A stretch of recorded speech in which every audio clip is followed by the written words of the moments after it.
Nosferatu, ladies and gentlemen. Yes, we're going to have a little movie review tonight on the Report from Tiger Mountain. We're going to report on the new film Nosferatu by Robert Eggers, which is an adaptation of the famous book Dracula by Bram Stoker. We're going to talk about that tonight on the Report from Tiger Mountain, a great new film.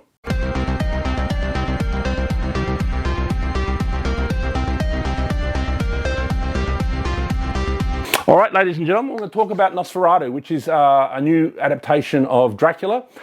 In a sense, it's actually really a remake of a film by F.W. Murnau called Nosferatu, which was an adaptation of Dracula, but it was like a German take on it, and it was produced in the early days of silent cinema in the early 1920s.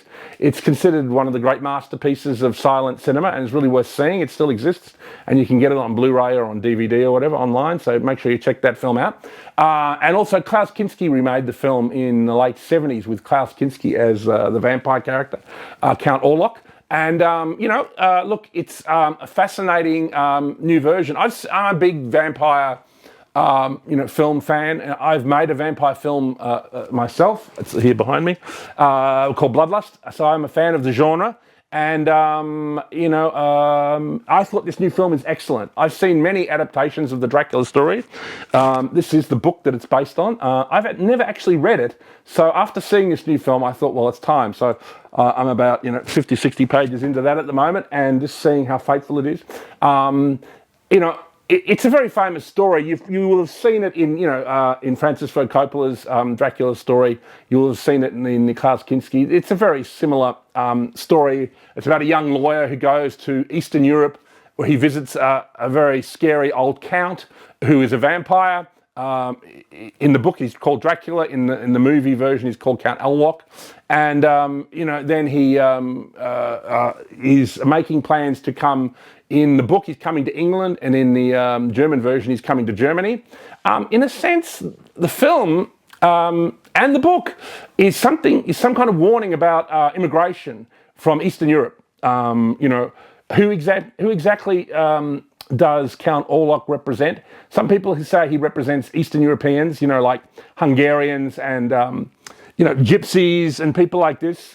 Some have also noticed that Count Orlok has a kind of a almost an anti-Semitic character nose, a hook nose, that he maybe represents some kind of Jewish character. And obviously there's all the stuff with the blood libel in relation to Jews in Europe. And obviously Count Dracula sucks the blood of young people, of young virgins, and basically anyone he can get his hands on, he'll get stuck into their blood.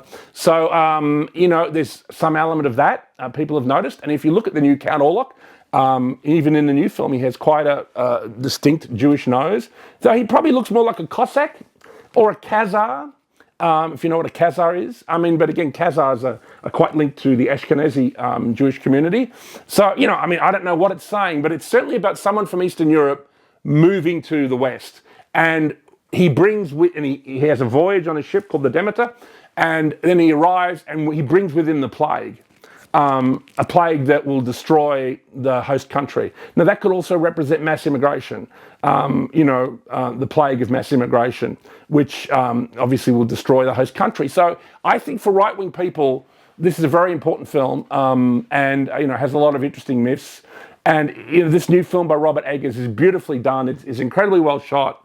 It's very stylistically well done. The vampire looks quite different. There are different versions of Dracula. Obviously, the original film version of Dracula made in America, that starred Bela Lugosi, Dracula was almost a slightly romantic figure. It was interesting, if you look at it, he did wear the Star of David below his thing, which was another, again, allusion to something nefarious there. But Bela Lugosi's Dracula was almost vaguely romantic. Dracula had a group of kind of female servants who are people whose blood he'd sucked in the past, like Dracula's girls or whatever. That's not in the new Robert Eggers film, but it was in the classic film with Bela Lugosi. All these films are telling essentially a classic myth about the dangers of, mass immigration and some kind of danger in Eastern Europe that's also connected to gypsies. You know, you'll see in the new film that Count Orlok lives amongst a community of gypsies, and you see him. One scene in the film, they're taking out a young 16-year-old girl to be sacrificed to the vampire. So, you know, I mean, obviously gypsies have long been connected to, you know, disappearances of children across Europe, and people often wonder where they ended up. You know, maybe at Count Dracula's castle, Count Orlok's castle. We don't know, but it's a very beautifully made film. Robert Eggers, you know, is been quite daring.